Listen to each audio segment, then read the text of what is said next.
আসসালামু আলাইকুম viewers, welcome to another video. পাখিরহাট YouTube চ্যানেলে আপনাকে স্বাগতম। বরাবরের মতো চলে আসলাম নতুন আরও একটি ভিডিও নিয়ে। তো আপনারা কে কোথা থেকে দেখতেছেন দয়া করে চ্যানেলটি সবাই সাবস্ক্রাইব করে দিবেন এবং কমেন্ট করে জানাবেন আপনারা কেমন আছেন। তো আলহামদুলিল্লাহ আমার কবুতরগুলো ভালো আছে। তো একটা কথা না বললেই নয়, সেটা হলো যে আপনারা জানাবেন যে ভিডিওগুলো আসলে কেমন হয় আর আপনাদের কাছে কেমন লাগে। কোনো ভিডিওতে কোনো সমস্যা আছে কেন, ভুল ইনফরমেশন আছে কি না, সেটাও বলবেন। যে কথার ভিতরে ভুল ত্রুটি হইতে পারে, আলহামদুলিল্লাহ সেটাও বলবেন। তো এটা কিন্তু আমার ঘরের বাচ্চা, আলহামদুলিল্লাহ। এটা হলো এই যে ট্যাগ দেখতেছেন, ওর ট্যাগ লাগানো যে ভিডিও, এগুলো কিন্তু আমি দিয়েছি আপনাদের। তো আপনারা যারা নিয়মিত আছেন, নিয়মিত আমার ভিডিওগুলো দেখেন, নিয়মিত যারা আমার চ্যানেলে সাবস্ক্রাইব করে আসেন, তো তাদের কাছে আমি কৃতজ্ঞ। আলহামদুলিল্লাহ আমার মোটামুটি এখন ভিউ চলে প্রায় 60,000।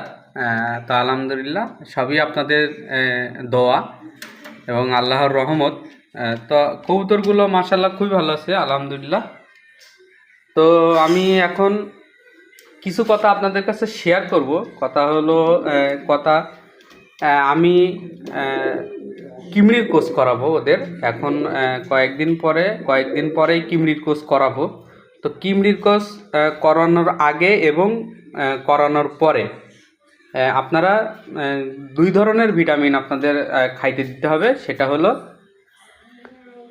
একটা হলো প্রথম লিভার টনিক দিবেন। লিভার টনিক আপনারা সেটা হলো কার্মিনা ব্যবহার করতে পারেন। কার্মিনা আপনাদের খুবই ভালো কাজ করে। ওটা হলো গরু ছাগলদের খাওয়ায়, যেটা কার্মিনা মানুষদেরও খাওয়ায়। তো আলহামদুলিল্লাহ ওটা হলো হামদাতের একটা কার্মিনা, ওগুলো হলো খুবই ভালো কাজ করে। তো আপনারা হলো এগুলা দেখার এবং বোঝার চেষ্টা করবেন। আর যদি আপনার সেরকম ধরেন আপনার এই আমি যে ইউটিউবে যে কথাগুলো বলতেছি, এগুলো আপনাদের পছন্দ না হইতে পারে। তো আপনারা হলো সবচেয়ে যারা সায়েন্টিস্ট আছে এবং যারা ডক্টর আছে, গরু ছাগলের হাঁস মুরগি যারা ডক্টর আছে, তাদের কাছেও আপনি পরামর্শ নিতে পারেন। পরামর্শ নিলে ভালো হবে। তবে আপনি যেগুলো পাখির এবং কবুতরের সেগুলো খাওয়াবেন, যেন হাঁস মুরগির এগুলো না খাওয়ান। এটা হলো না খাওয়াইলেই ভালো। হাঁস মুরগিরটা অন্য জিনিস, আবার হলো কবুতরের পাখির এগুলো হলো অন্য জিনিস।